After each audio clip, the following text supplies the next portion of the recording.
The bathroom door slammed shut with a violence that echoed through the empty corridor. Victor Hale's hand clamped over Lena Carter's mouth, his breath hot against her ear as he shoved her against the cold tile wall. "You think you can destroy me?" he hissed, fingers digging into her arm hard enough to bruise. "You're nothing, a file clerk, nobody." Outside, footsteps approached, steady, deliberate, dangerous. The door didn't open. It exploded inward, hinges screaming. A man filled the doorway, and the temperature in that small bathroom dropped 10 degrees. His voice came low, laced with lethal calm. "Take your hands off my wife." Victor Hale, CEO of Silvercrest Medical Center, the man who controlled every doctor, every board member, every dollar in Ashbourne City's most powerful hospital, froze. Because he just made the mistake of touching the one person in this building who wasn't alone. If you want to see how the most underestimated woman in the hospital brought down an empire built on lies, stay with me until the very end. Like this story, and drop a comment telling me what city you're watching from. I want to know how far this truth can travel. 3 weeks earlier, Lena Carter pushed her medication cart down the fourth-floor corridor of Silvercrest Medical Center like she'd done every weekday for the past 2 years. The wheels squeaked. Nobody looked up. Nurses brushed past her without acknowledgement. Doctors talked over her head as if she were furniture. She'd learned to be invisible here. It was easier that way. "Carter, grab those files from records before you leave tonight," charge nurse Diane Moss called out without making eye contact, already turning away before Lena could respond. "Yes, ma'am." The words came automatic, polite, swallowed by the noise of the shift change. Silvercrest Medical Center sat like a glass cathedral in the heart of Ashbourne City. All gleaming windows and marble lobbies, its reputation sterling enough to attract the wealthiest patients from 3 states. Inside, the hierarchy was brutal and absolute. Surgeons were gods. Administrators were kings. And people like Lena, the ones who filed paperwork, restocked supplies, answered phones nobody else wanted to pick up, were ghosts. She didn't mind. Mostly. Her job wasn't glamorous, but it was stable, and it paid enough to cover her half of the bills while Marcus was deployed. That was what mattered. By 9 p.m., the administrative floor had emptied out. Lena swiped her badge and slipped into the records room, a windowless cavern filled with filing cabinets and the hum of outdated computers. She was looking for discharge summaries from the previous week, routine, boring work. She pulled the drawer labeled Cardiology, March, flipped through the folders, and stopped. A billing statement had been misfiled. She almost tossed it back where it belonged, but something caught her eye. The patient name, Jonathan Reed. The procedure, coronary artery bypass graft. The surgeon, Dr. Ethan Cross. She knew that name. Dr. Cross was Silvercrest's golden boy, featured in medical journals, invited to conferences, always surrounded by residents who hung on his every word.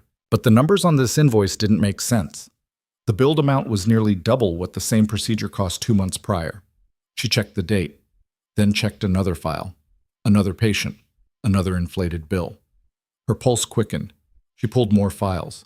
Same surgeon, same pattern. Every procedure Dr. Cross performed in the last quarter had been billed at rates that didn't match hospital policy. Lena sat back in the creaky office chair, staring at the stack of evidence in front of her. This wasn't a clerical error. This was fraud. She should have walked away, filed the papers, gone home. But the faces of those patients, people who trusted this hospital, who came here because they believed Silvercrest was the best, wouldn't leave her mind. She took photos of every document with her phone. 23 invoices, nearly $500,000 in overcharges. The next morning, Lena requested a meeting with the compliance department. She was told to submit a written report. She did. 3 days passed. No response. She followed up. The compliance officer, a thin man named Greg Paulson, finally called her into his cramped office. "Ms. Carter." He didn't invite her to sit. "I reviewed your concerns. The billing discrepancies are not discrepancies." His smile was tight, dismissive.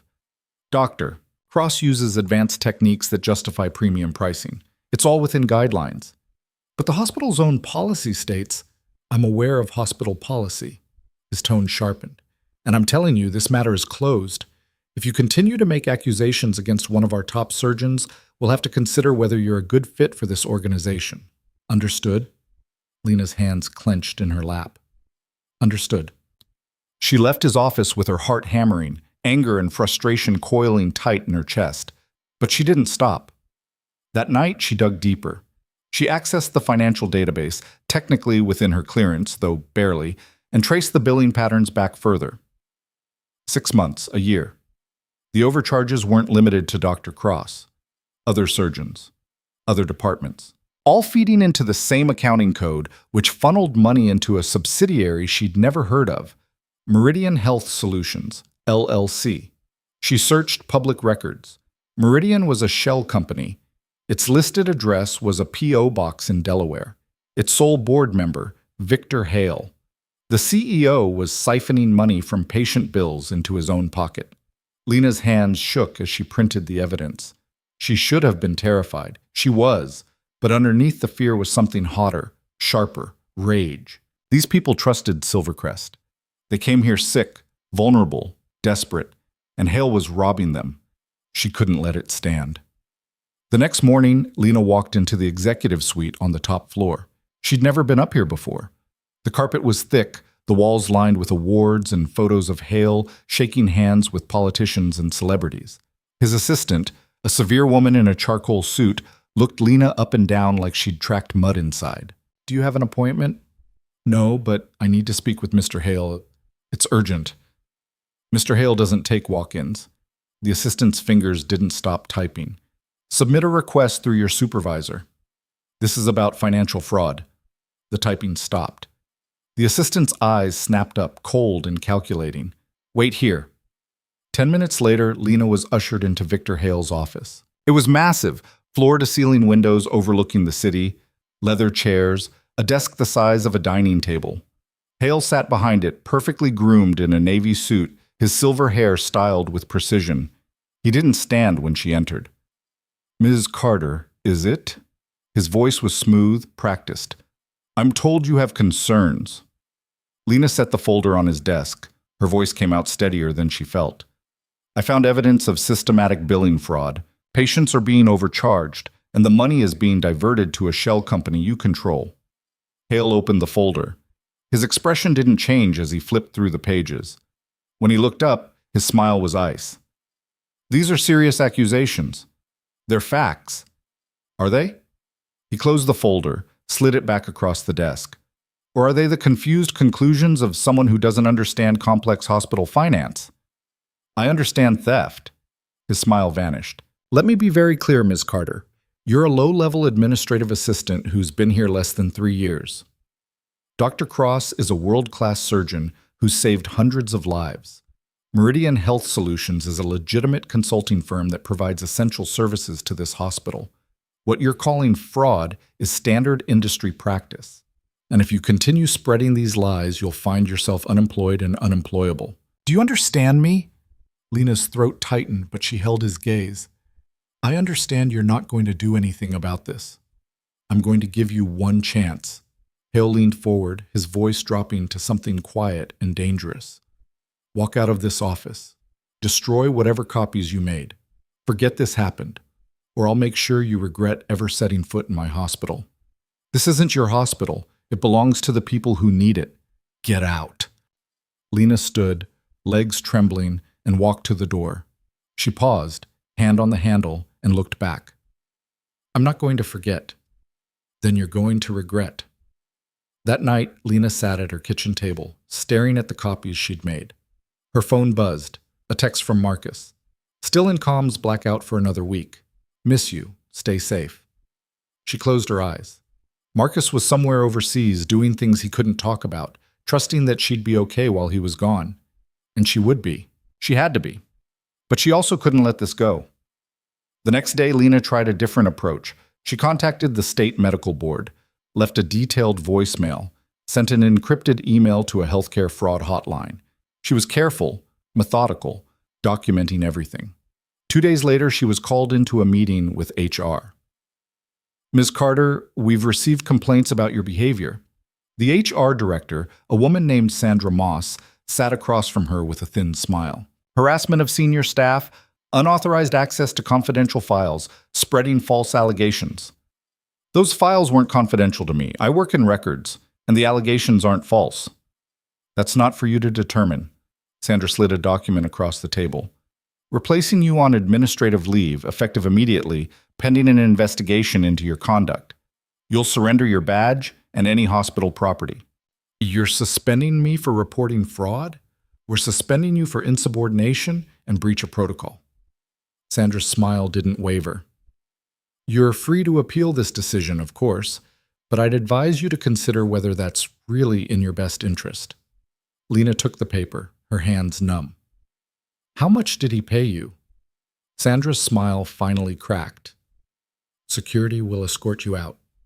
2 guards appeared at the door. Lena stood, turned in her badge, and walked out of Silvercrest Medical Center under the stares of coworkers who wouldn't meet her eyes. The glass doors closed behind her with a finality that felt like a sentencing. She sat in her car in the parking lot, gripping the steering wheel, trying to breathe through the pressure building in her chest. She'd done the right thing. She knew she'd done the right thing. But it didn't feel like victory. It felt like drowning. Her phone buzzed. Unknown number. She answered. Ms. Carter? A man's voice, clipped and professional. My name is Agent Derek Mills with the FBI's Healthcare Fraud Division. I received your report. I'd like to meet. For the first time in days, Lena felt something other than fear. When? But before Mills could respond, a black SUV pulled into the spot beside her. 2 men in suits climbed out. One knocked on her window. She rolled it down.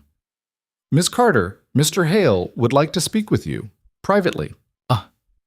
I don't have anything to say to him. It wasn't a request. The second man opened her door. Lena's pulse spiked. You can't. We can have this conversation here or somewhere more comfortable. Your choice. She looked around the parking lot. Cameras everywhere. Security guards in the distance. Nobody would help her. Nobody even knew she was in danger. I'll follow you inside, she said carefully. Good decision. They escorted her back into the building, but not to Hale's office. They took her to a maintenance corridor on the basement level, far from the main halls, where the fluorescent lights flickered and the air smelled like bleach and old pipes. Hale was waiting, arms crossed, no smile this time. You just don't learn, do you? The FBI is investigating you, Lena said, trying to keep her voice level. You can threaten me all you want, but it's over. The FBI? Hale laughed, a short, sharp sound. You think one phone call to a federal agent is going to bring me down? I've been doing this for 15 years. I have judges, politicians, and board members in my pocket. You're nobody. Then why are you so scared of me? His expression darkened. He stepped closer and the 2 men moved to block the exits. I gave you a chance to walk away. You didn't take it. So now we're going to make sure you understand the consequences of crossing me. Lena's back hit the wall. If you touch me, what, you'll scream? File a complaint? Hale's voice was venomous now. Nobody's coming for you. Nobody cares about you. He grabbed her arm, fingers digging in, and dragged her toward a door marked Utility, authorized personnel only.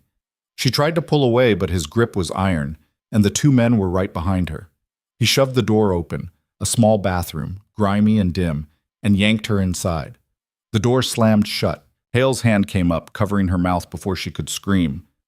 This is your last warning. Drop it. Disappear, or I'll make sure you do. Lena's heart was a drum against her ribs. She couldn't breathe, couldn't think. His fingers pressed harder, and panic flared white-hot in her chest. Then the door exploded inward. Not opened, exploded. The lock tore free from the frame, the door slamming against the wall with a crack that echoed like a gunshot. A man stepped through the wreckage, and the entire room seemed to shrink around him. Marcus Carter. He was still in his field jacket, dust on his boots, exhaustion carved into the lines around his eyes. But his gaze, cold, lethal, utterly calm, locked onto Hale's hand on Lena's face. Take your hands off my wife. Hale released her like she'd burned him, stumbling back. Who the hell? Marcus moved. 1 step. That's all it took. He was between them now, close enough that Hale had to crane his neck to meet his eyes. You've got 3 seconds to explain why you're in a locked room with your hands on her. This is none of your business, Hale stammered, trying to summon authority and failing. This is hospital property. 2 seconds. One of the suited men reached for Marcus. Big mistake. Marcus caught his wrist, twisted, and had him face down on the floor in less than a heartbeat, arm wrenched behind his back at an angle that promised to break if he moved. The second man froze. Marcus looked back at Hale. "One? I'm the CEO of this hospital," Hale's voice cracked. "You can't. I'm a colonel in the United States Army Special Operations Command." Marcus's tone didn't rise, didn't need to.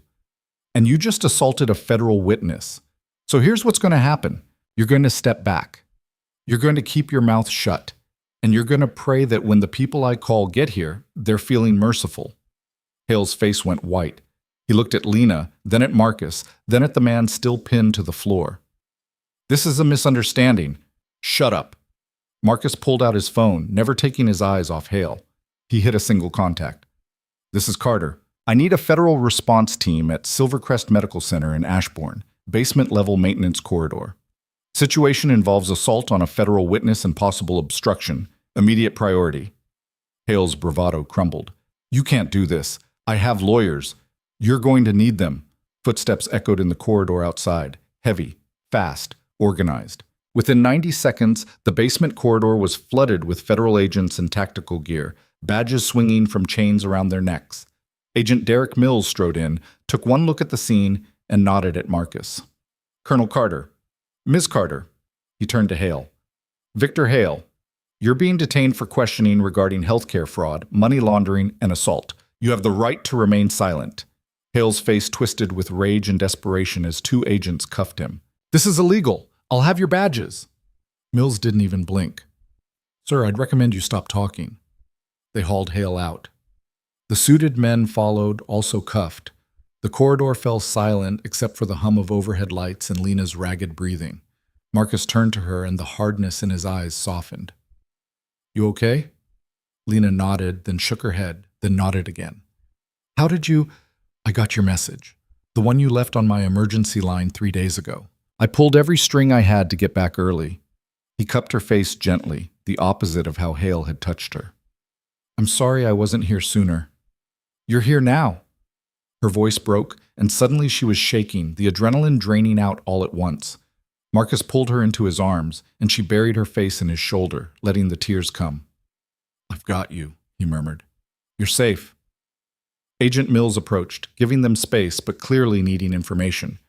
"Ms. Carter, I know this has been traumatic, but I need to understand what you found. Everything." Lena pulled back, wiping her eyes, and nodded. "I have copies. Documented evidence of systematic billing fraud, money laundering through a shell company, and patient exploitation going back at least 18 months. Mills's expression sharpened. "How much are we talking?" "Millions, maybe more. We're going to need all of it, and we're going to need you to testify." "She will," Marcus said. "But not tonight. Tonight she's done."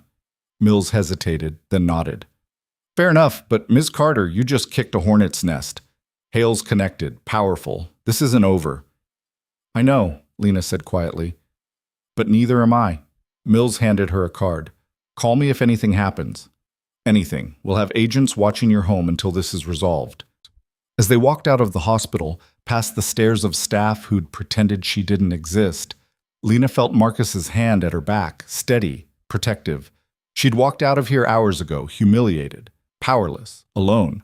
She was walking back out now with the truth in her hands and a partner who'd crossed an ocean to stand beside her. Victor Hale had called her nobody. He was about to learn how wrong he was. The night air was cold against her skin as they stepped into the parking lot. Lena looked back at the towering glass facade of Silvercrest Medical Center, its windows glowing against the dark sky. Inside those walls, people were still working, still bleeding, still trusting that the hospital would protect them. She was going to make sure it did. Marcus opened the car door for her. "We should get you home." "Not yet." Lena pulled out her phone, scrolling through the photos she'd taken. "I need to send everything to Mills, and I need to contact the patients, the ones who were overcharged. They deserve to know." "Lena." Marcus's voice was gentle but firm. "You've done enough for today." "It's not enough." She met his eyes, and he saw the steel underneath the fear. "Hale tried to bury me because he thought I'd stay buried, but I'm not going anywhere. Not until everyone knows what he did." Marcus studied her for a long moment, then nodded slowly. All right, but we do this smart. No more going in alone. I'm not alone anymore. They drove home in silence, but it wasn't empty. It was the quiet of two people who'd just stepped into a war and knew exactly what they were fighting for. Lena plugged her phone into her laptop and started uploading files to Mills's secure server. Hundreds of documents, thousands of transactions, a paper trail that led directly to Victor Hale's doorstep. Her phone buzzed. A text from an unknown number. You made a mistake tonight. It's not too late to fix it. She showed Marcus. His jaw tightened. Block the number. Forward it to Mills. Another text came through before she could. Your husband can't protect you forever.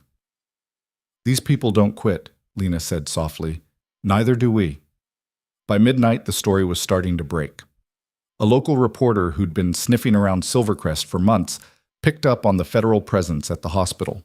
By morning, the news would be everywhere. Hale's carefully constructed empire was about to collapse under the weight of its own corruption. But Lena knew better than to celebrate. Hale had powerful friends, money, lawyers who could tie this up in court for years, and men who weren't afraid to threaten witnesses in locked bathrooms. She looked at Marcus, who was making calls in the next room, military contacts, federal agents, people who owed him favors. He'd come home from a deployment to find his wife under attack, and he'd responded the only way he knew how, with precision, overwhelming force, and absolute loyalty. Lena opened her laptop and started typing.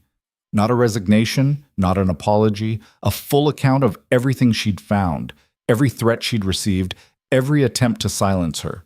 She was going to publish it, make it public, because the only way to fight people like Hale was to drag them into the light where they couldn't hide. A noise outside made her freeze. Footsteps on the porch.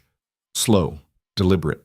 Marcus was beside her in an instant, phone in one hand, the other resting on the sidearm he'd brought home from deployment.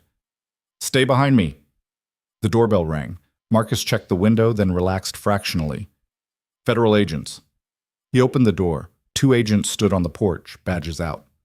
Colonel Carter, Ms. Carter, Agent Mills asked us to establish a protective detail on your residence. We'll be rotating shifts outside until further notice. Thank you, Lena said. As the agents took up positions, Marcus closed the door and locked it. You should get some sleep. I can't, not yet. She went back to the laptop, fingers flying over the keys. I need to finish this. Lena, they tried to break me tonight, Marcus. They tried to make me small and scared and silent. And for a few minutes it worked. She looked up at him, eyes blazing. But I'm not small. I'm not silent. And I'm not going to let them get away with this. Marcus sat down beside her. Then we fight. Together. Together. They worked through the night, building a case that couldn't be ignored, couldn't be buried, couldn't be dismissed as the ravings of a disgruntled employee. By the time the sun rose over Ashbourne City, Lena had sent everything to 3 different news outlets, the state medical board, and a victims advocacy group. The truth was out there now, multiplying, spreading beyond Hale's reach. Her phone rang. Mills. Ms. Carter, I need you to come to the federal building this morning. We have some developments. What kind of developments? The kind that mean you just became the most important witness in a case that's about to get very, very big. Lena glanced at Marcus. He nodded. We're on our way. They arrived at the federal building 2 hours later, escorted through security and into a conference room where Mills waited with 3 other agents and a woman in a sharp suit who introduced herself as Assistant U.S. Attorney Rachel Vargas. Ms. Carter, Vargas said, thank you for coming. What you uncovered isn't just hospital fraud. It's part of a much larger operation. Hale's been running this scheme across 4 states, using multiple hospitals and shell companies. We estimate the total fraud at over $50 million. Lena's breath caught. $50 million? And that's conservative. We're still tracing the money. Vargas leaned forward. But here's the problem. Hale has connections at every level. Judges, politicians, even some federal agents. He's already working on a defense strategy that will involve discrediting you. They're going to say you're disgruntled, unstable, that you fabricated evidence. I didn't fabricate anything. We know. But you need to be prepared for what's coming. This is going to get ugly. Let it. Lena's voice was steady. I have the truth. That's more than he has. Vargas smiled for the first time. Good, because we're going to need you to testify before a grand jury, and if this goes to trial, you'll be our star witness. Marcus spoke up. What kind of protection are we looking at? Full detail, safe house if necessary. We're taking this seriously. So are we, Marcus said. The meeting lasted 3 hours. By the end, Lena had walked them through every document, every transaction, every conversation. Vargas and Mills took notes, asked sharp questions, and by the time they finished, they had enough to not only charge Hale, but to start unraveling his entire network. As they left the federal building, Lena felt lighter than she had in weeks. The fear was still there, coiled tight in her chest, but it was buried under something stronger, resolve. Her phone buzzed. A news alert. Silvercrest Medical Center, CEO, detained in federal fraud investigation. Patients demand answers. The story was breaking wide open. Within hours, it was national news. Patients who'd been overcharged were coming forward. Journalists were digging into Hale's past. The hospital's board called an emergency meeting. Everything Hale had built was crumbling. But Lena knew this was just the beginning. Hale wouldn't go down without a fight. He'd use every resource, every connection, every dirty trick he had to save himself.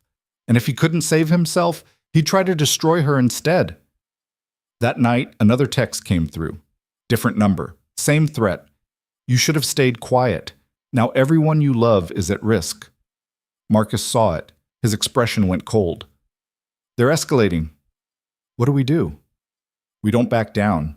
He made a call, spoke in low, clipped tones. When he hung up, he looked at her. I'm calling in my team. People I trust. They'll help us finish this. Your team. Soldiers, investigators, people who know how to handle situations like this. He cupped her face. You started this fight, Lena, but you don't have to finish it alone. Over the next 48 hours, Marcus's contacts descended on Ashbourne like a quiet storm. A cybersecurity expert named Tyler Jennings, who'd served with Marcus in Afghanistan. A military attorney named Captain Sarah Kim, who specialized in federal cases. A former FBI agent turned private investigator named Raymond Cross. They set up in Lena and Marcus's home, turning the living room into a war room with laptops, files, and encrypted communication lines. All right, Tyler said, pulling up financial records on his screen. Hale's smart, but he's not invisible. Every transaction leaves a trace. I'm tracking the money through Meridian Health Solutions to offshore accounts in the Caymans. If we can prove he moved that money internationally, we add money laundering to the charges. Can you prove it? Lena asked. Give me 36 hours. Captain Kim spread out legal briefs on the table. The grand jury convenes in 5 days. Lena, you're going to need to be rock solid on that stand. Hale's lawyers will try to tear you apart. We need to prep you for every question, every attack. Raymond Cross, a grizzled man in his 50s with sharp eyes, tapped a folder.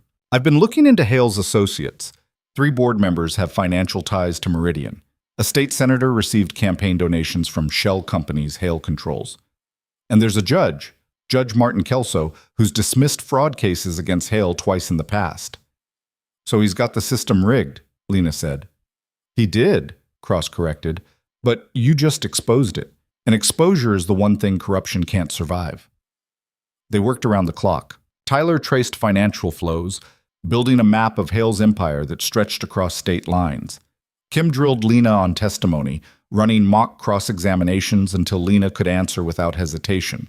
Cross investigated Hale's allies, documenting connections and compiling dossiers.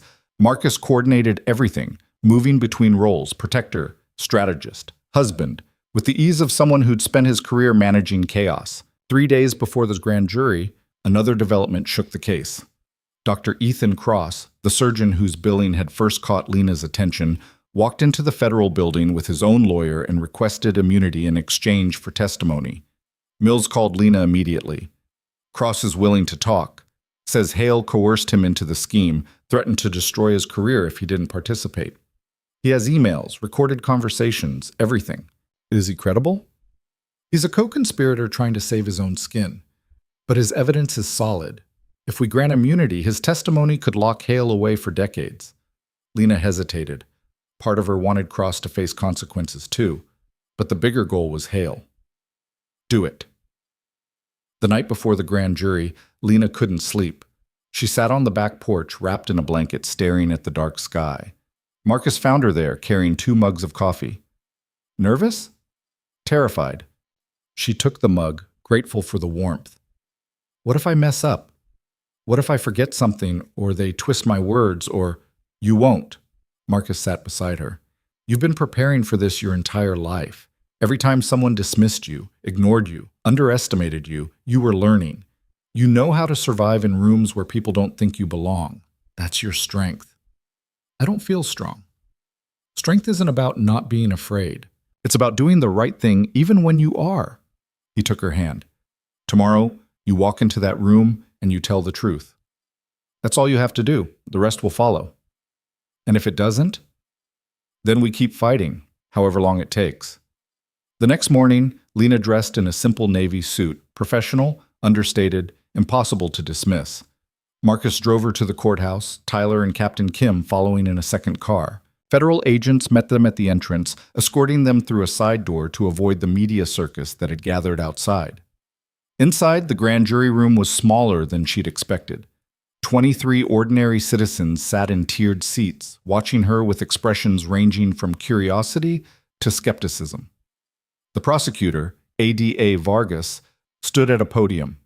Hale's lawyers weren't present, grand jury proceedings were closed, but Lena could feel the weight of what she was about to do. Vargas smiled at her. Ms. Carter, thank you for being here. Please state your name for the record. Lena Marie Carter. And your occupation? I was an administrative assistant at Silvercrest Medical Center.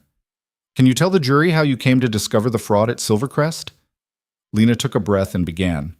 She walked them through every step, the misfiled invoice, the pattern of overcharges, the shell company, Hale's threats. She spoke clearly, methodically, presenting facts without embellishment. When Vargas showed documents on the overhead screen, Lena identified each one, explaining what it meant and how it fit into the larger scheme. The jurors leaned forward, taking notes. Some frowned. Others shook their heads. By the time Lena finished, 3 hours had passed, and the room was silent. Vargas closed her folder. Thank you, Ms. Carter. Does the jury have questions? A woman in the front row raised her hand. Ms. Carter, you said Mr. Hale threatened you directly. Why didn't you go to the police? I tried.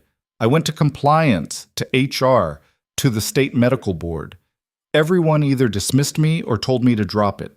It wasn't until I contacted the FBI that anyone took it seriously. And you're sure Mr. Hale knew what was happening? He's the CEO. The money was going into a company he owns. He didn't just know, he orchestrated it. Another juror, an older man. What do you get out of this? Testifying, I mean. Lena met his eyes. Nothing. I lost my job. I've been threatened, harassed, and assaulted. But the patients at Silvercrest deserve to know they weren't just sick, they were robbed. That's why I'm here. No more questions came. Vargas thanked her, and Lena was escorted out. Marcus was waiting in the hallway, reading her face. How'd it go? I think they believed me. But 2 hours later, the grand jury returned an indictment. Victor Hale was formally charged with healthcare fraud, money laundering, witness intimidation, and assault. Bail was set at $5 million. He posted it within an hour, but the damage was done. The indictment was public. The evidence was public. And the media was tearing him apart. That evening, Silvercrest's board of directors held a press conference. They announced Hale's immediate termination, a full internal audit, and restitution for affected patients. It was damage control, but it was also a victory. The hospital was finally admitting the truth. Lena watched the press conference from her living room, surrounded by Marcus and the team. When the board chairman said, "We failed our patients and we take full responsibility," she felt something break loose in her chest. Not grief, not anger, but relief. You did it, Tyler said. We did it, Lena corrected. But even as they celebrated, Raymond Cross was frowning at his laptop. We've got a problem. What now? Marcus asked. Hale just hired Vincent Crane. The room went quiet. Lena didn't recognize the name, but everyone else did. Captain Kim swore under her breath. Crane's a fixer. He doesn't defend clients. He destroys witnesses. So what do we do? Lena asked. We get ready, Marcus said, because this isn't over. The next morning, Lena woke to find her name splashed across every news site. But the headlines weren't about her courage or the fraud she'd exposed. They were about her past. A DUI charge from when she was 22, dismissed but resurrected. A complaint filed by a former coworker claiming Lena had been insubordinate, unsubstantiated, but publicized. Even her marriage was scrutinized. Witness's husband has history of violence in combat zones. It was a character assassination, precise and brutal. Hale's new lawyer was doing exactly what Captain Kim had warned, turning Lena into the villain. Marcus read the articles, his jaw tight. They're trying to break you before the trial. It's working. Lena's voice was hollow. People are going to believe this. Some will, others won't. He turned her to face him. But the jury won't see these articles. They'll see the evidence, and they'll see you. What if that's not enough? Then we make it enough. Captain Kim pulled up a new strategy. We go on offense. Lena, you need to do an interview. Control the narrative before they do. I'm not ready. You don't have to be. You just have to be honest. 2 days later, Lena sat across from a national news anchor in a studio downtown. The cameras rolled. The anchor, a woman named Maria Gonzalez, leaned forward with a sympathetic expression. Miss Carter, you've been called a whistleblower, a hero, and, by Mr. Hale's legal team, a disgruntled employee with an axe to grind. What would you say to people watching this? Lena looked directly into the camera. I'd say I'm none of those things. I'm just someone who saw something wrong and couldn't ignore it. I didn't go looking for this fight, but when it came to me, I chose to stand up. Not because I'm brave, because staying silent felt worse than being afraid. Your critics say you fabricated evidence to get revenge after being suspended. The evidence speaks for itself. $50 million stolen from patients. That's not fabricated. It's documented, verified, and now part of a federal indictment. If I'd wanted revenge, I would have leaked this to the press and let the hospital burn. Instead, I went to the FBI because I wanted justice, not destruction. And what about the personal attacks? The stories about your past? They're desperate. When you can't attack the evidence, you attack the person. But I'm not ashamed of my past. I made mistakes. I learned from them. And I grew into someone who refuses to stay quiet when people are being harmed. The interview aired that night. Within hours, public opinion shifted. Patients started calling the tip line, adding their own stories of overcharges and suspicious bills. Doctors came forward, admitting they'd been pressured to inflate costs. The wave of support drowned out Hale's smear campaign. But the legal battle was just beginning. Hale's lawyers filed motion after motion to suppress evidence, to dismiss charges, to delay the trial. Vargas fought back, but it was exhausting, grinding work. Weeks turned into months. The case dragged on, and then, one night, everything changed. Lena was home alone. Marcus had taken a brief trip to debrief with his command. Tyler was at his hotel, and the protective detail was parked outside. She was reviewing testimony notes when her laptop pinged. An email from an unknown sender. No subject line, just an attachment. She hesitated, then opened it. It was a video. Grainy security footage from inside Silvercrest.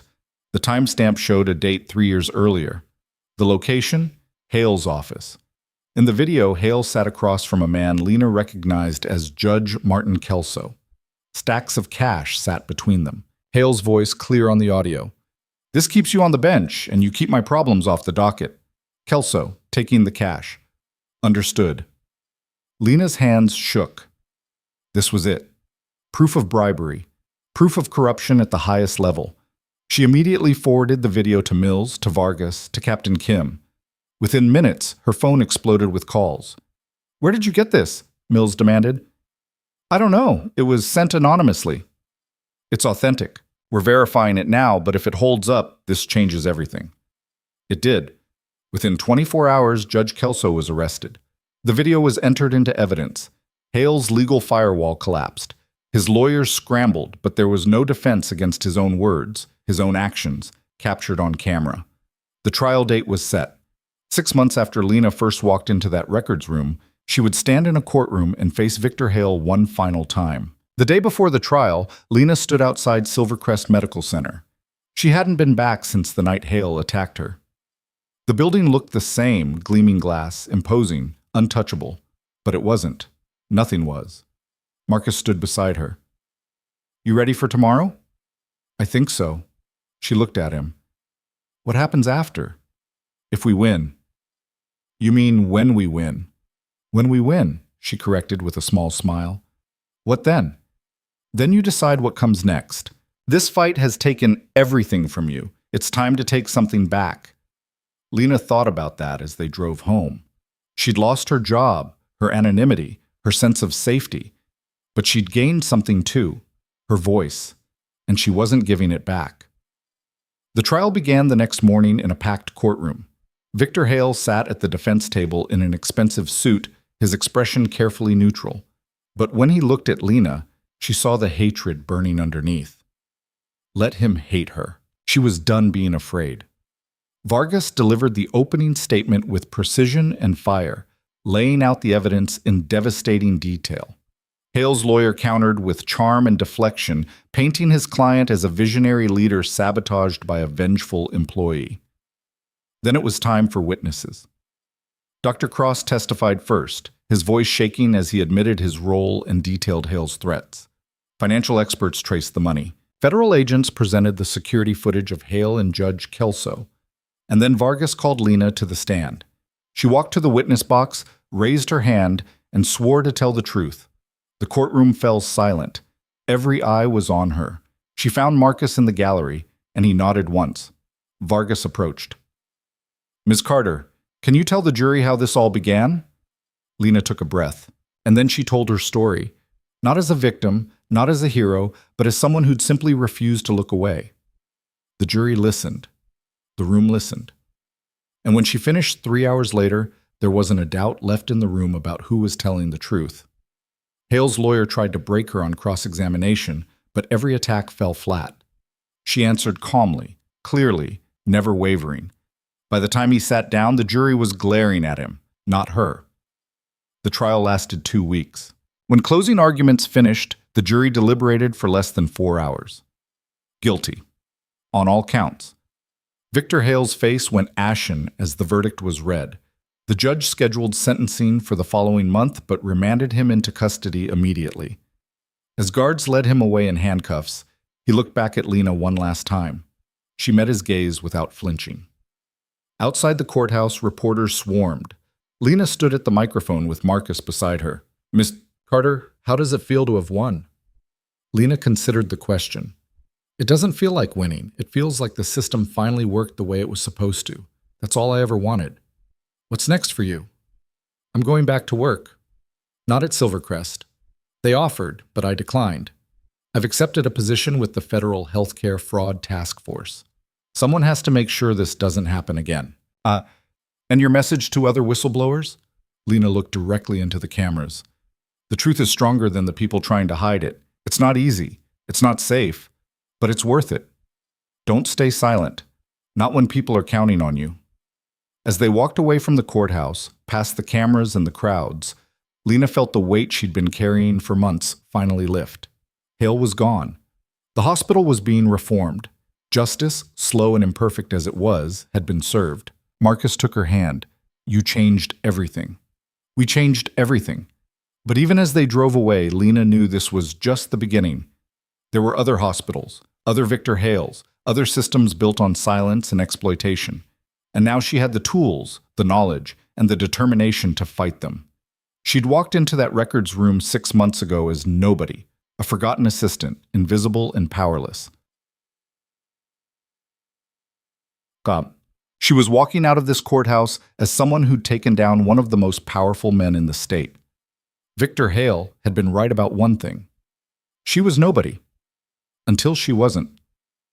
The Federal Healthcare Fraud Task Force operated out of a nondescript building in downtown Ashbourne, 3 blocks from the courthouse where Victor Hale had been sentenced to 22 years in federal prison. Lena's new office was small, barely large enough for a desk and 2 chairs, but the window overlooked the street where protesters had once demanded Hale's conviction. She'd watched them from the courthouse steps, ordinary people holding signs that read "Justice for Patients" and "No More Lies." Now she worked for the agency tasked with making sure those words meant something. Her first day, Agent Derek Mills walked her through the building.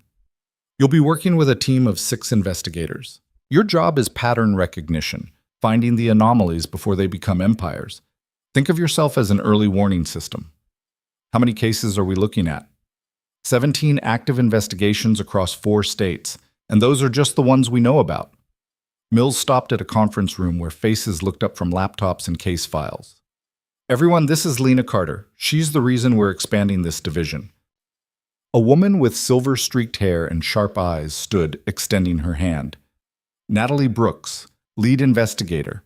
I read your deposition. Impressive work. I just followed the numbers.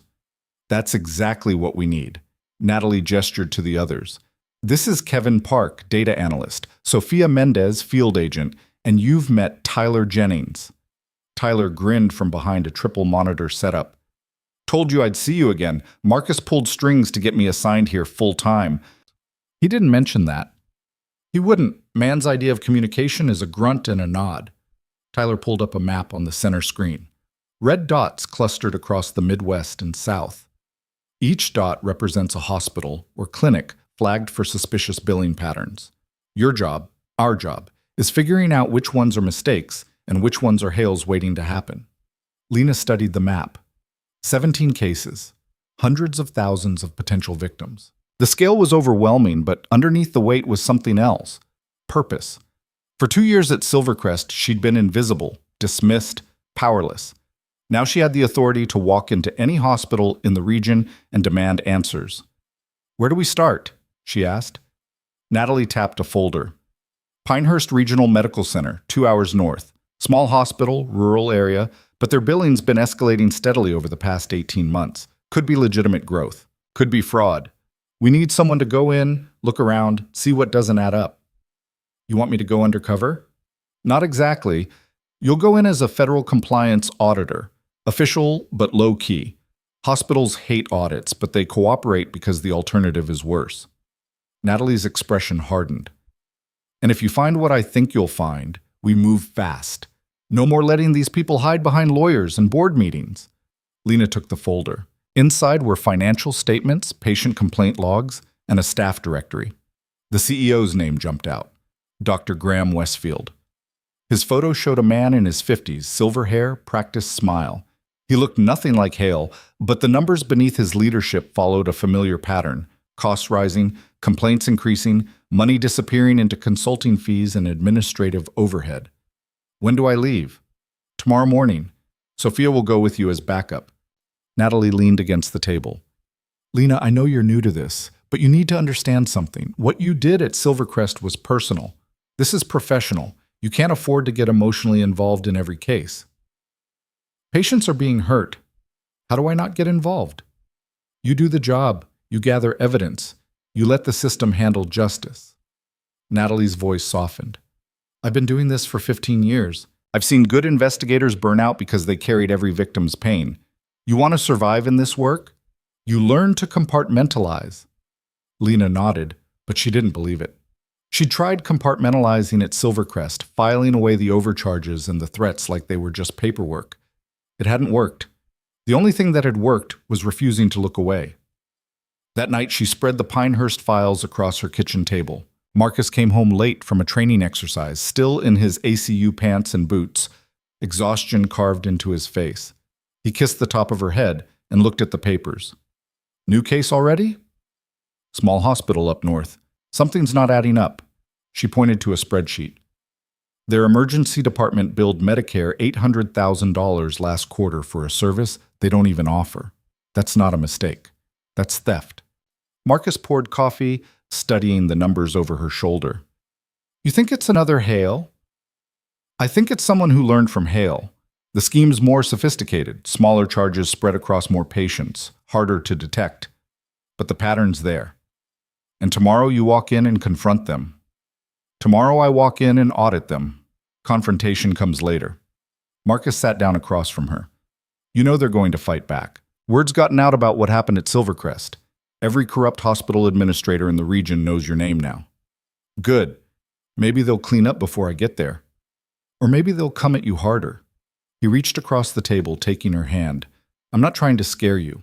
I just need you to be careful. What you're doing matters, but it also makes you a target. I've been a target before. I survived. You had me watching your back. I still do. She squeezed his hand. And this time I have a badge and federal authority. I'm not fighting alone anymore. Just promise me you won't take unnecessary risks. Lena thought about that promise as she drove north the next morning, Sophia in the passenger seat. The landscape shifted from city to farmland, Ashbourne's skyline giving way to open fields and small towns where everyone knew everyone. Pinehurst appeared after 2 hours, a cluster of buildings surrounding a central square, population 8,000, the kind of place where the hospital was the largest employer and the CEO was probably on the town council. Pinehurst Regional sat on the north edge of town, a 3-story brick building that looked more like a high school than a medical center. Sophia parked in the visitor lot, both of them taking a moment to survey the scene. Security cameras covered the entrance. A handful of cars dotted the employee parking area. Quiet. Almost too quiet for a hospital that supposedly treated hundreds of patients monthly. Ready? Sophia asked. Let's find out what they're hiding. The lobby was small, outdated. Linoleum floors, plastic chairs, a reception desk staffed by a woman who looked up with surprise when they walked in. Federal auditors weren't common in places like this. Can I help you? Sophia showed her badge. We're here to conduct a compliance audit. We need to speak with Dr. Westfield. The receptionist's smile faltered. He's in a meeting. Then we'll wait. Sophia's tone left no room for argument. 10 minutes later, Dr. Graham Westfield emerged from a hallway, his practiced smile firmly in place. Up close, he was shorter than his photo suggested, his handshake too firm, his voice too jovial. Welcome to Pinehurst Regional. I wasn't aware we had an audit scheduled. Federal audits aren't scheduled, Lena said. We need access to your billing records, patient files, and financial statements for the past 2 years. Westfield's smile tightened. That's quite a lot of material. Can I ask what prompted this visit? Discrepancies in your Medicare filings. I'm sure there's a reasonable explanation. Then you won't mind if we review the records. Lena held his gaze. We can do this cooperatively, Dr. Westfield, or we can come back with a subpoena and federal agents. Your choice. The smile vanished. Follow me. He led them through narrow corridors to an administrative wing where a nervous-looking woman named Janet supervised billing. Westfield introduced them, then excused himself with a promise to let you work. Lena didn't miss the look he gave Janet, a warning disguised as reassurance. Where should we start? Janet asked, wringing her hands. Patient billing for the last 6 months. Emergency department specifically. Janet pulled files, her movements jerky, anxious. Sophia set up a laptop while Lena began cross-referencing invoices against service records. Within 20 minutes, the pattern emerged. The hospital was billing for emergency trauma services, Level 1 resuscitations, advanced cardiac care, surgical interventions. But the medical records showed routine visits. Sprained ankles billed as compound fractures. Chest pain billed as heart attacks. Minor infections billed as sepsis requiring ICU admission. Janet, Lena said quietly, these records don't match the billing codes. I just enter what Dr. Westfield tells me to enter. Her voice shook. I don't make the decisions. Do you know the billing is fraudulent? I know it's wrong. Janet looked at the door, then back at Lena. But if I say anything, I lose my job. This is the only hospital for 50 miles. I have 2 kids. I can't. We're not here to punish you. We're here to stop this. Lena leaned forward. But I need you to tell me the truth. How long has this been going on? 2 years since Dr. Westfield took over as CEO. And how much are we talking about? Janet pulled up a spreadsheet, her fingers trembling on the keys. Last year alone? Almost $3 million in fraudulent billings, maybe more. I stopped counting. Sophia swore under her breath. Lena felt her pulse quicken. This wasn't small-time fraud. This was systematic, organized theft on a scale that rivaled Silvercrest. We need copies of everything, Lena said. Every invoice, every patient record, every communication from Westfield about billing procedures. He'll know I helped you. Then we'll protect you. Federal witness protection if necessary. But we can't stop this without evidence. Janet hesitated, then nodded. Give me an hour. While Janet compiled files, Lena and Sophia walked the hospital. The place felt hollow, too few staff, too little activity for a facility claiming to serve thousands of patients. In the emergency department, one nurse sat at a station reading a magazine. The trauma bay was empty, equipment covered in dust. "This place isn't treating trauma cases," Sophia muttered. "They're barely treating anything." "But they're billing like they are." Lena photographed the empty rooms, the unused equipment. "Westfield's running a paper hospital, inflating numbers, fabricating emergencies, collecting federal reimbursements for care that never happened. If that's true, where are the real patients going? Probably driving 2 hours to the next hospital, which means people in this town are suffering because Westfield's more interested in stealing than healing." They returned to find Janet surrounded by boxes of printed records and USB drives full of digital files. Her face was pale, but resolute. "This is everything I could find. Billing records, emails from Dr. Westfield instructing me to upcode procedures, even recordings of staff meetings where he told us to maximize reimbursement opportunities." "Recordings?" Lena's eyebrows shot up. "I started recording after he threatened to fire me if I questioned his methods. I was scared. I didn't know what else to do." "You just gave us everything we need to shut this down." Lena gripped Janet's shoulder. "You did the right thing. He's going to destroy me." "No," Sophia's voice was steel. "We're going to destroy him." They were loading the last box into their car when Westfield appeared in the parking lot, flanked by 2 security guards. His practiced smile was gone, replaced by cold fury. "You can't take those files without a warrant." "We have authorization from the Federal Healthcare Fraud Task Force," Sophia said, holding up her badge. "These records are evidence in an active investigation." "Investigation of what? I run a clean operation." "You run a fraud scheme that's stolen millions from Medicare." Lena stepped forward. "And as of right now, this hospital is under federal review. You're suspended from all administrative duties pending a full audit." Westfield's face flushed red. "You have no authority." "Actually, we do." Sophia handed him a document. "Federal suspension order. You can appeal, but until then, you don't set foot in this building except to cooperate with our investigation." "This is harassment. I'll have your jobs." "You'll have a federal indictment if these records show what I think they show." Lena met his glare without flinching. "You can cooperate and maybe negotiate a deal, or you can fight and spend the next decade in prison. Your choice." Westfield looked at the boxes in their car, at Janet standing behind them, at the security guards who suddenly seemed uncertain whose orders to follow. His voice dropped to something venomous. "You're making a mistake. I have friends, powerful friends. You think you can walk into my town and destroy what I built?" "You didn't build anything," Lena said. "You stole from people who trusted you. That's not building, that's theft." They drove away with Westfield still standing in the parking lot, rage radiating off him like heat. Sophia glanced at Lena. "That went well?" "He's going to fight." "They always do, but we have the evidence. He's done." Back in Ashbourne, the team worked through the night, cataloging Janet's files and cross-referencing them against federal databases. Tyler built a financial model showing exactly where the money went: shell companies, offshore accounts, personal purchases. Kevin traced patient records, identifying hundreds of people who'd been billed for care they never received.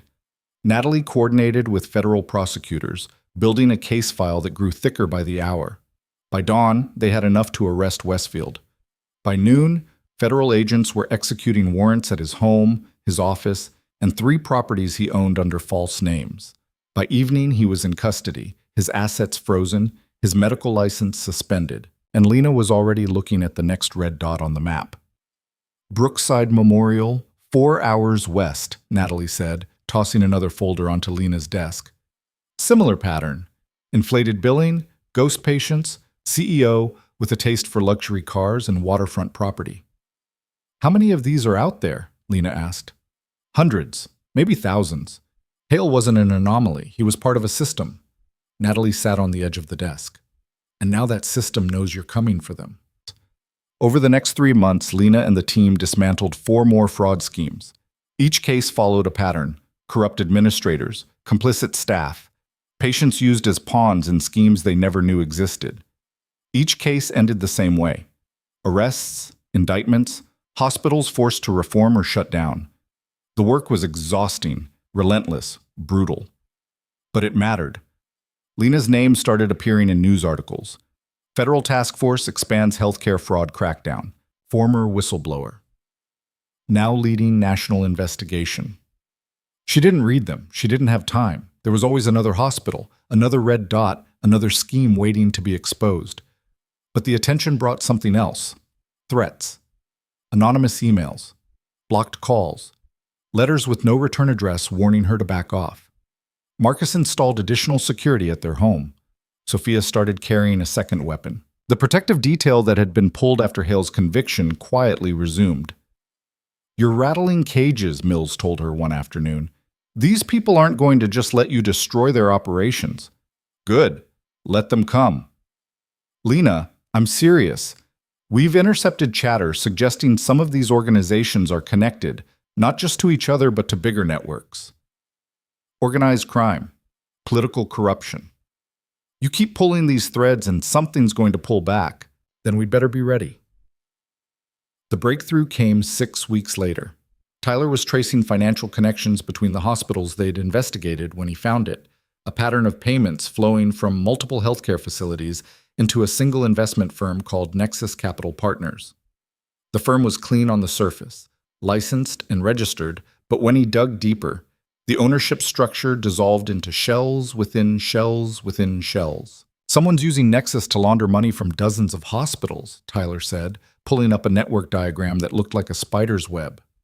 "Every facility we've hit was feeding cash into this firm, and Nexus was distributing it to offshore accounts." "How much money?" "Best estimate, north of $200 million over 5 years. Lena stared at the screen. "Who runs Nexus?" "That's the problem. The ownership's buried under so many layers, I can't trace it. But whoever they are, they're sophisticated. This isn't some regional scheme. This is national infrastructure." "Can we seize their assets?" "Not without identifying the owners, and they've built this specifically to avoid that." Natalie studied the diagram. "We need someone on the inside, someone who can access Nexus's internal records." "You mean we need a warrant?" "Warrants take time. These people will disappear the moment they know we're looking." Natalie turned to Lena. "Unless we give them a reason to expose themselves." "What kind of reason?" "You. You've become the face of this task force. If Nexus is coordinating these fraud schemes, they know your name. They know you're a threat. What if we let them think you're closer to identifying them than you actually are?" "You want to bait them." "I want to force their hand, make them come after you, and when they do, we'll be ready." Lena looked at Marcus, who'd been sitting silently in the corner. His expression was stone. "No." "Marcus, absolutely not. You're talking about using my wife as bait to draw out organized criminals. That's not happening." "These people are already targeting her," Natalie said. "At least this way, we control the circumstances." "You can't control criminals. They don't play by rules." "Then what do you suggest?" "We've shut down 6 hospitals, but the network's still intact. They'll just rebuild unless we cut the head off." Natalie's voice hardened. "Lena's the only leverage we have." Lena stood. "I'll do it." "Lena," Marcus started, "I have to. This is bigger than Hale, bigger than Westfield. If there's a network funding these schemes, we have to stop it. Otherwise, everything we've done doesn't matter." Marcus's jaw clenched. "If we do this, we do it my way. Full tactical support, surveillance, backup at every turn. You don't take a step without someone watching." "Agreed," Natalie said. "And if it goes wrong, we pull her out immediately. No heroics, no risks." "Marcus, I can handle—" "I know you can. But I'm not losing you to prove a point." The plan was simple in concept, dangerous in execution. Lena would hold a press conference announcing that the task force had identified the central organization behind the healthcare fraud epidemic and would be making arrests within days. The announcement would be a lie. They didn't have enough evidence yet, but it would force Nexus to react. If they tried to silence her, the team would be ready. The press conference was scheduled for the following Monday at the federal building. Marcus spent the weekend turning their home into a fortress. Cameras, alarms, motion sensors. Sophia and 2 other agents moved into the guest room. Tyler set up electronic countermeasures to detect surveillance. Every precaution was taken. Sunday night, Lena couldn't sleep. She lay in bed staring at the ceiling, listening to Marcus's steady breathing beside her, wondering if she was making the right choice. She'd spent months bringing down corrupt administrators one at a time. Now she was going after the entire system. And systems didn't go down without a fight. Her phone buzzed on the nightstand. Unknown number. She almost ignored it, then saw the text. You're getting close, but not close enough. Stop now, or everyone you love pays the price. Marcus was awake instantly, reading over her shoulder. Forward it to Mills. Now. She did. Within minutes, Tyler was tracing the number, a burner, untraceable, but the message itself was valuable. It meant Nexus was watching. It meant they were scared. They're going to escalate, Marcus said quietly. I know. And you're still going through with this. I have to. He pulled her close, his voice rough. Then we end this fast, before they have time to make good on those threats. Monday morning dawned cold and gray. Lena dressed in a dark suit, checking her reflection in the mirror. She looked calm, composed, professional. Inside, her heart was racing. The federal building's press room was packed. Reporters, cameras, federal officials. Mills and Natalie stood to one side. Marcus was in the back, arms crossed, watching everything. Sophia was outside with a tactical team, monitoring approaches. Lena stepped to the podium. The room quieted. 3 months ago, I joined the Federal Healthcare Fraud Task Force after exposing systematic corruption at Silvercrest Medical Center. Since then, my team has investigated and shut down 6 additional facilities engaged in similar schemes. Today, I'm here to announce that these cases aren't isolated incidents. They're part of a coordinated network that's been stealing from patients across multiple states for years. Cameras flashed. Reporters leaned forward. We've identified the central organization behind this network. Within the next 72 hours, we will execute warrants and make arrests. To the people running this operation, you've spent years hiding behind shell companies and corrupt officials. That ends now. We're coming for you, and there's nowhere left to hide. The room erupted with questions. Lena ignored them, stepping away from the podium. Mills fielded follow-ups while Lena was escorted out through a side door. Marcus was waiting. Done, she said. Now we wait. They didn't have to wait long. That afternoon, Tyler's systems detected a spike in encrypted communications originating from servers linked to Nexus Capital Partners. Someone was panicking, issuing orders, scrambling to cover tracks. By evening, federal surveillance teams reported unusual activity at 3 locations: a law firm in Chicago, a consulting group in Atlanta, and a private equity office in Boston, all connected to Nexus. They're moving assets, Tyler said, trying to liquidate before we can freeze everything. Can you stop them? I can slow them down, but they'll get some of it out. Then we move now, Natalie decided, before they disappear completely. Federal agents hit all 3 locations simultaneously. The law firm's senior partners were arrested attempting to shred documents. The consulting group's CEO tried to flee and was stopped at the airport with $2 million in cash. The private equity office yielded servers full of financial records, everything Tyler needed to trace Nexus's ownership back to its source. What they found was worse than anyone expected. Nexus Capital Partners wasn't just laundering money from healthcare fraud. It was funding it, providing startup capital to corrupt administrators, teaching them how to structure schemes, taking a cut of every dollar stolen. And the man behind it all, the one who'd built this empire of theft, was someone Lena recognized. Judge Martin Kelso, the same judge who'd taken bribes from Hale, the same judge who'd been arrested after that security footage surfaced. He'd made bail 6 months ago and disappeared into house arrest, supposedly awaiting trial. But he hadn't been idle. He'd been running the network from behind the scenes, coordinating everything. He used Hale as cover, Tyler explained, pulling up financial trails.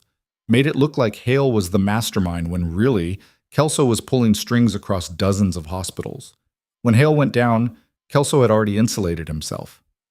But now we have proof, Natalie said. Evidence linking him directly to Nexus, to the fraud schemes, to everything. Then let's bring him in, Lena said. Mills shook his head. It's not that simple. Kelso's under federal protection as part of his bail agreement. We can't just arrest him without new charges being filed, and that takes time. How much time? Days. Maybe a week. We don't have a week. Lena pointed at the screen. The moment Kelso realizes we've traced Nexus back to him, he'll run. He has resources, connections, probably false identities already prepared. If we don't move now, we lose him. She's right, Marcus said. You need to execute now, protocol or not. Mills looked at Natalie. Your call. Natalie didn't hesitate. Get me an emergency warrant. We're moving tonight. By 10 p.m., federal tactical teams surrounded Kelso's estate, a gated property outside Ashbourne, isolated and heavily secured. Lena watched from a command vehicle as agents moved into position, thermal imaging showing Kelso inside the main house, alone. All units were green, the tactical commander said over the radio. Breach in 3, 2, 1. The front door exploded inward. Agents poured through, weapons raised, shouting commands. On the thermal display, Kelso's heat signature moved, fast, toward the back of the house. He's running, Marcus said. East wing, move, the commander barked. Gunfire cracked through the radio. Agents shouting. Chaos. Then silence. Suspect down. Repeat. Suspect down. He's armed? Return fire was necessary. Lena's stomach dropped. Is he alive? Static then. Barely. Medic en route. They transported Kelso to Silvercrest Medical Center. Bitter irony not lost on anyone. Lena and Marcus arrived as doctors rushed him into surgery, a bullet wound in his shoulder, his face pale and twisted with rage. He was still conscious, still fighting. You think you've won? He snarled at Lena as they wheeled him past. You've just painted a target on everyone you love. This doesn't end with me. It never ends. Then the doors swung shut, and he was gone. Mills turned to Lena. He's right about one thing. Nexus was bigger than just him. There are others, partners, investors, people with just as much to lose. And now they know you're the reason their empire's collapsing. Let them know, Lena said. Let them all know, because we're not stopping until every single one of them is in prison. But that night, as she and Marcus drove home under federal escort, she couldn't shake Kelso's words. It never ends. How deep did this network go? How many people were involved? And how far would they go to protect their operation? She got her answer 3 days later. Kelso survived surgery and was transferred to federal custody. His lawyers filed every motion imaginable to suppress evidence, delay proceedings, discredit witnesses. But the case was solid. He wasn't getting out. Then, 48 hours before Kelso's preliminary hearing, Janet, the billing clerk from Pinehurst who'd helped expose Westfield, didn't show up for a scheduled deposition. Sophia drove to her apartment and found it empty, cleared out, no forwarding address. Her phone was disconnected. Her car was gone. Janet had vanished. They got to her, Sophia said, threatened her, paid her off, or worse. Can we find her? We're trying, but without her testimony, the Pinehurst case gets weaker. And if they can make her disappear, they can do the same to other witnesses. Lena felt ice slide down her spine. This wasn't just about shutting down fraud schemes anymore. This was about survival, witnesses, investigators, anyone who threatened the network. Kelso had called it right. This wasn't over. That night, Lena was working late at the office when the power cut out. Emergency lights flickered on, casting the hallway in red. She stood, heart pounding, and reached for her phone. No signal. Someone had jammed it. Footsteps echoed in the corridor outside her office. Slow, deliberate. Not the security guard making rounds. Someone else. Lena moved to the door, pressed her back against the wall. The footsteps stopped outside. The handle turned. The door opened and a figure stepped inside. Tall, dressed in black, face obscured by shadows. But Lena saw the gun in his hand. Ms. Carter. The voice was calm, almost polite.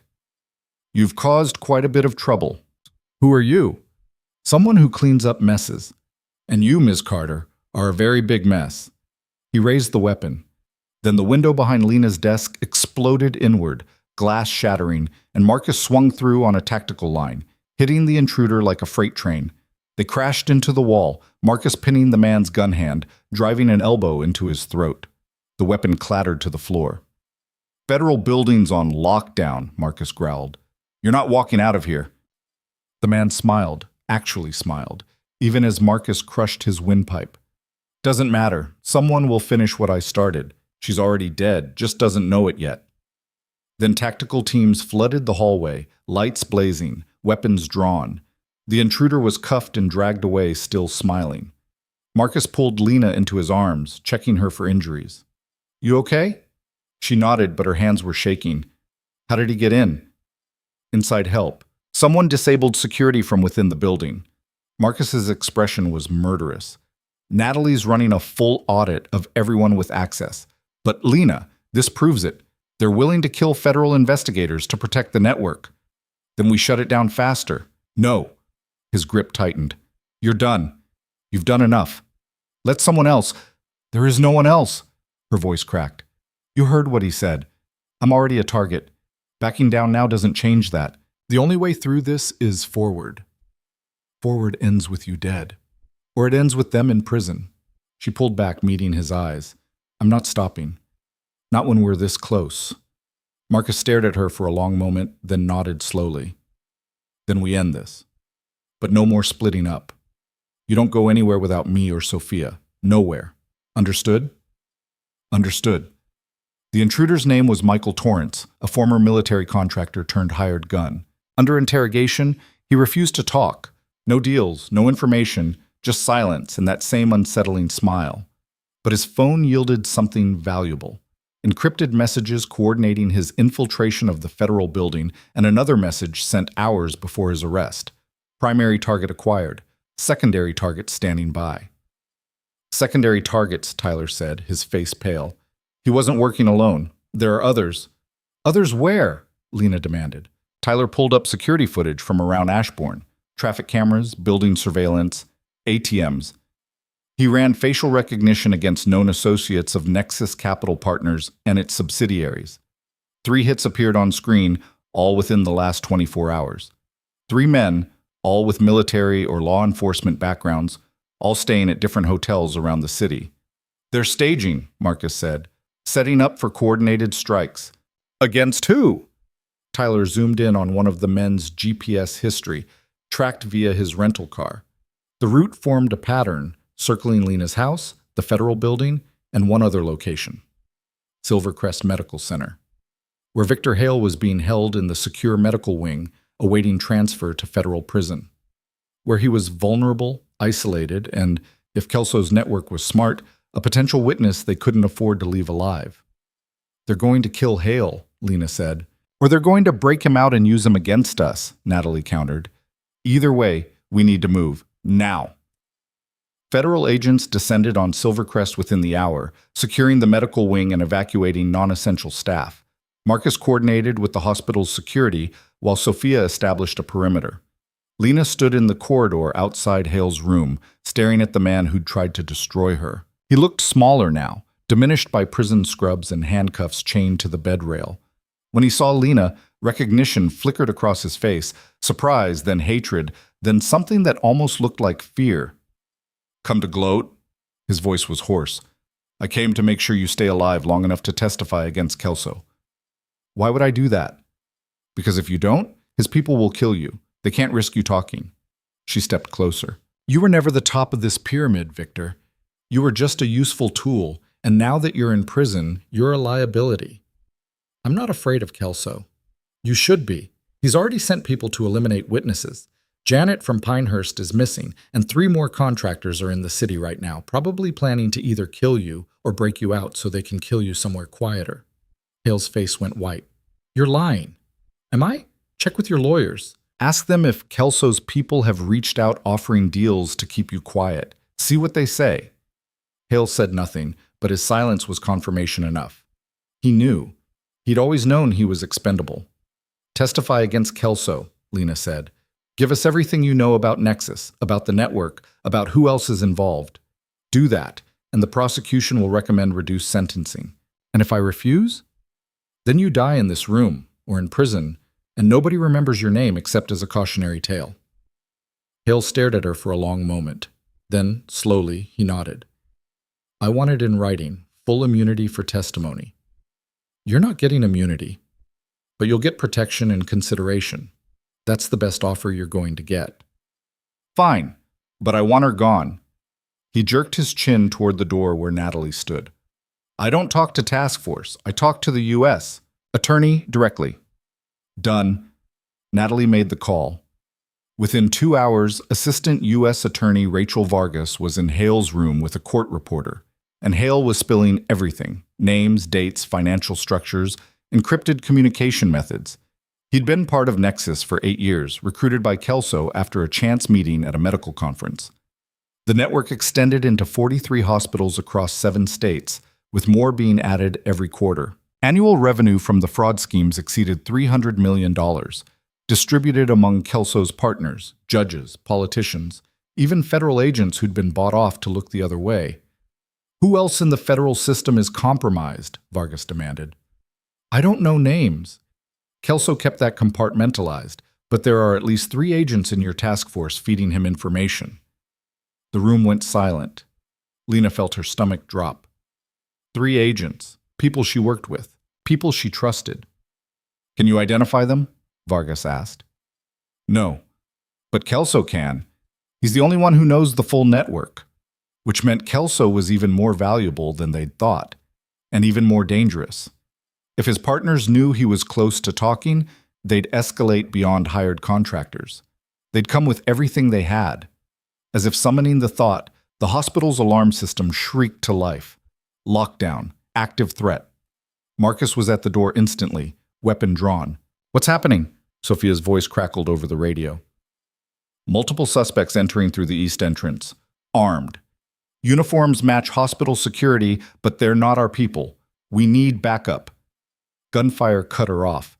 Screams echoed through the corridors. The coordinated strike they'd feared was happening now. Marcus grabbed Lena's arm. We're moving, now. We can't leave Hale, agents will secure him. You're the primary target. He pulled her toward the back stairwell, Natalie and 2 other agents forming a protective ring. Behind them, the sound of boots and shouted commands grew closer. They made it 2 flights down before the stairwell door above them burst open. Men in tactical gear poured through, weapons raised. Not federal agents. The contractors. Marcus returned fire, forcing them back. Go! I'll hold them! Not happening. Lena pulled her own sidearm. A gift from Marcus. Hours of training at the range finally paying off. She fired up the stairwell, not expecting to hit anything but buying seconds. They burst through a door into the main hospital corridor, patients and staff fleeing in panic. Emergency exit, east side, Natalie shouted, leading them through a maze of hallways. Behind them, the contractors were closing in, professional and relentless. They reached the exit just as an explosion rocked the building.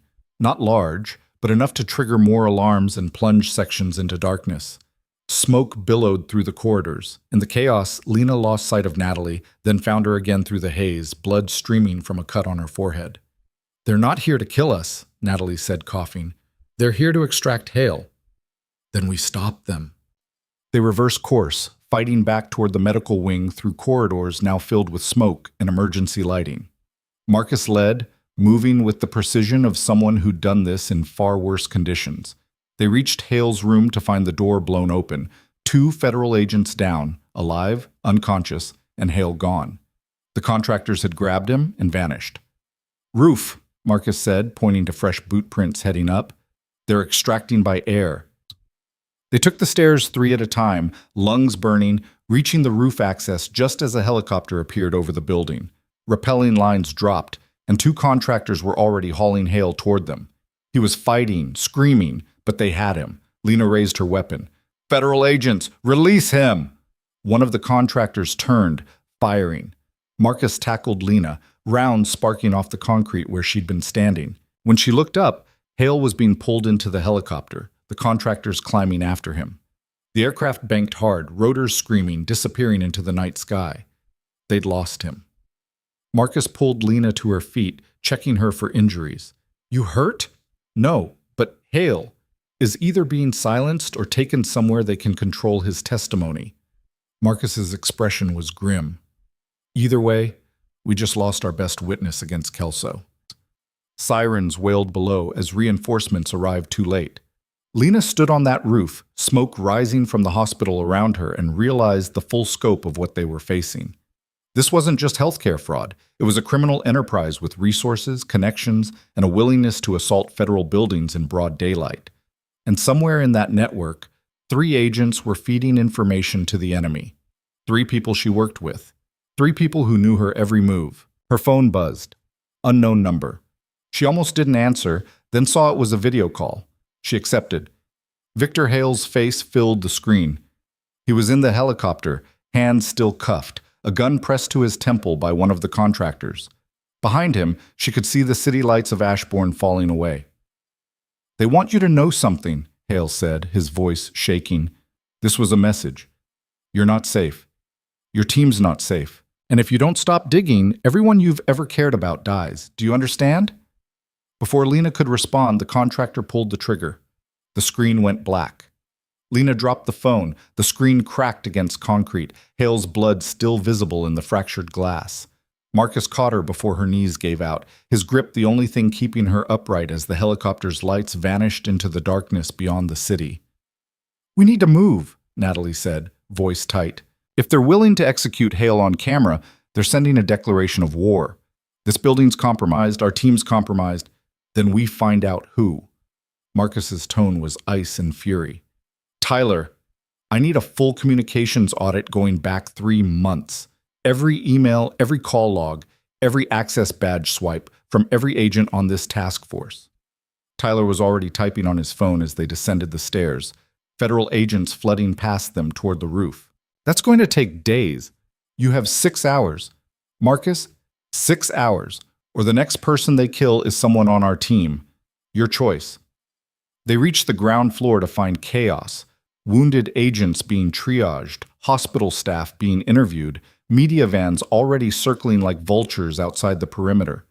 Mills appeared through the crowd, his face ashen. "Hale's dead, executed on federal watch in a federal operation." His voice was hollow. "This is going to destroy the task force, destroy all of us." "Only if we let it." Lena stepped forward, steadier now, the shock burning off into something harder. "They wanted to send a message. We send one back. We find the moles. We find whoever ordered this hit, and we burn their entire network to the ground." "With what?" "Our key witness is dead. Our team's infiltrated, and the Attorney General is going to shut us down the moment this hits the news. Then we work faster than the news cycle." Lena turned to Natalie. "How long until Hale's testimony gets sealed as evidence?" "It's already sealed. Everything he said to Vargas is on record. But without him alive to verify it, defense attorneys will shred it in court. Hearsay, coerced confession. They'll say we killed him ourselves to frame Kelso." "Which is exactly what they'll argue." Mills rubbed his face. "We need another witness. Someone inside the network who can corroborate what Hale told us." "We had another witness," Sophia said, joining them with her arm bandaged from the firefight. "Dr. Westfield. He's still in federal custody awaiting trial. If we can get him to flip—" "Westfield's a coward," Lena said, "but he's a living coward. And after watching what happened to Hale, he might be motivated to talk. Or he might clam up completely, knowing that's what happens to people who cooperate." Natalie pulled out her phone. "But it's worth trying. I'll arrange transport to the detention center." Marcus shook his head. "No transport. They hit us in a federal building with armed contractors and a helicopter. You think they can't intercept a prison van? We go to Westfield, now. And we go dark. No official channels, no logged routes, nothing that can be traced. That's off book. Everything about this is off book now. We're fighting an enemy that has federal agents on payroll. Protocol gets us killed." Mills hesitated, then nodded. "Do it." "But if this goes wrong—" "It won't." Marcus was already moving. "Lena, Sophia, Tyler, you're with me. Everyone else, lock down this crime scene and find out how contractors got past hospital security. I want names, and I want them by morning." They left through a service exit, avoiding the media and the federal response teams that would ask too many questions. Marcus's vehicle, a black SUV with reinforced panels and communications equipment he'd installed himself, was parked 2 blocks away. They drove in silence, Marcus checking mirrors constantly, taking random turns to shake any potential tail. Tyler worked his laptop from the back seat, pulling data from servers he technically didn't have authorization to access. "I'm seeing the pattern now. 3 agents with irregular access patterns, logging into secure systems at odd hours, pulling case files they weren't assigned to, and all 3 had their phones in proximity to locations where contractors were spotted before the hospital attack." "Names," Marcus said. "Special Agent David Riley, Special Agent Catherine Voss, and—" Tyler's face went pale. Agent Derek Mills. The car swerved. Sophia grabbed the handle. Mills? He's the one who recruited Lena. He's been running point on this entire investigation, which gave him perfect access to everything we were doing. Natalie's voice was hollow. Every witness interview, every raid, every strategic decision, he knew all of it before it happened. Lena felt like she'd been punched. Mills had been the one who'd believed her when no one else would, who'd brought her into the task force, who'd stood beside her through every investigation. And he'd been feeding information to the people trying to kill her the entire time. Are you sure? She asked Tyler. Phone records don't lie. The night before the hospital raid, Mills called a number registered to a shell corporation owned by Nexus Capital Partners. Call lasted 43 seconds. That's not coincidence. Could be under orders, Sophia said. Deep cover operation, authorized surveillance. Then why isn't it logged anywhere?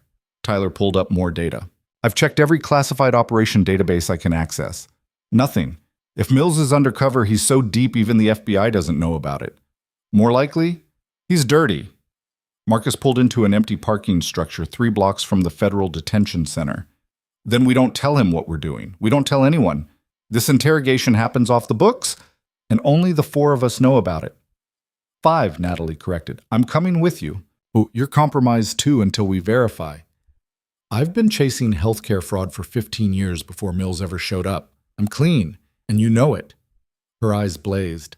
And Westfield knows me. He won't talk to strangers, but he might talk to the investigator who built the case against him. Marcus studied her, then nodded. Fine, but first sign of trouble, I put you down myself. Fair enough. They approached the detention center through a maintenance entrance Marcus had mapped days earlier, part of his contingency planning that Lena was only now beginning to appreciate. The guard at the service gate recognized Marcus from his army credentials and waved them through without logging the visit. Inside, they moved through corridors designed to be invisible, where prisoners were transferred and high-value targets were held away from general population. Dr.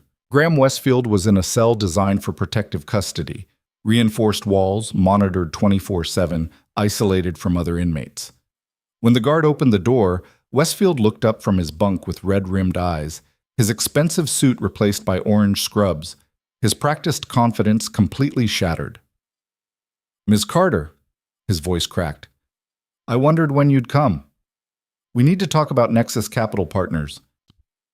I don't know anything about... Victor Hale was executed 3 hours ago by contractors working for the network, shot in the head on camera to send a message to anyone who cooperates with us.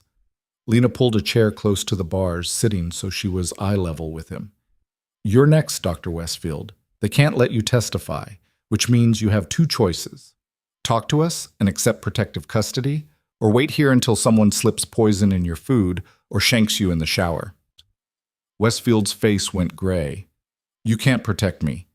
If they could kill Hale in a federal operation, they can kill me anywhere. Not if we dismantle the network first, but we need your help. I'm a nobody. I just ran a small hospital. You ran a fraud operation that fed millions into Nexus. That makes you part of the infrastructure. Natalie stepped forward. And Hale told us you reported directly to regional coordinators, people who managed multiple hospitals. We need their names. If I give you names, I'm dead. You're dead anyway, Marcus said flatly. At least this way you take them down with you. Westfield stared at them, weighing his options. Finally, he nodded. I want full witness protection. New identity, relocation, the works. And I want it in writing before I say another word. Deal, Natalie said, pulling out her phone to record. Start talking.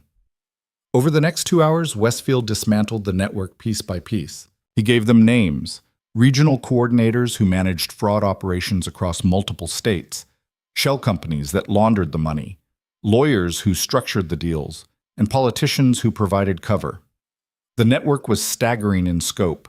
43 hospitals, 17 shell companies, 9 sitting judges, and at least a dozen federal agents on payroll.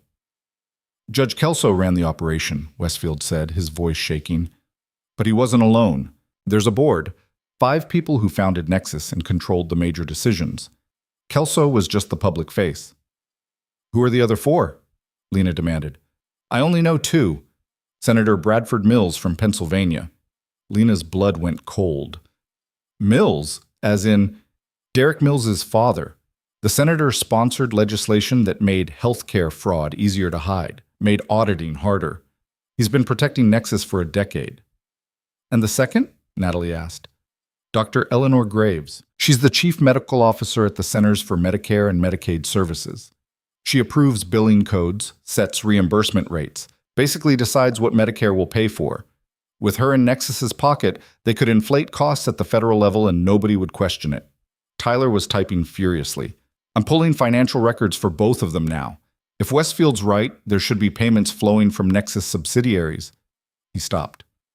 Got it.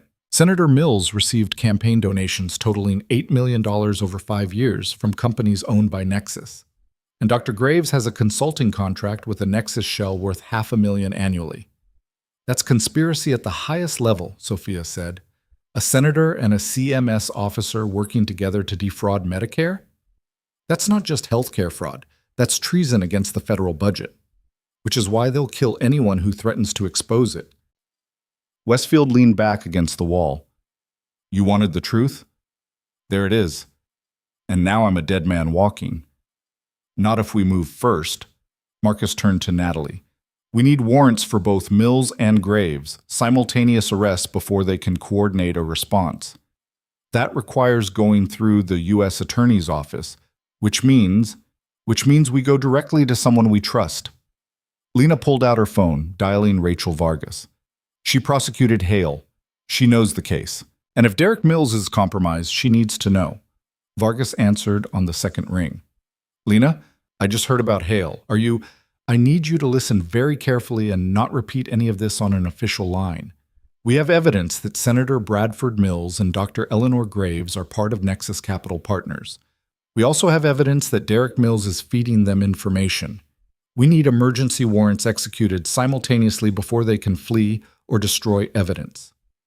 Silence. Then, that's a sitting senator and a federal administrator. I can't just... They killed Hale to protect this network. They'll kill again. How many more people have to die before we act? If I go after a senator without ironclad evidence, my career's over. Your career's already over if this comes out and you did nothing. But if you move now, you become the prosecutor who took down a corruption network that spans 7 states and involves billions in stolen federal funds. Lena's voice hardened. Choose. Another silence. Then, send me everything. I'll review it with a federal judge I trust. If it holds, I'll have warrants within 2 hours. Make it 1 hour. We're out of time. They left Westfield under guard, not the regular detention staff, but 2 federal marshals Marcus personally contacted and vetted.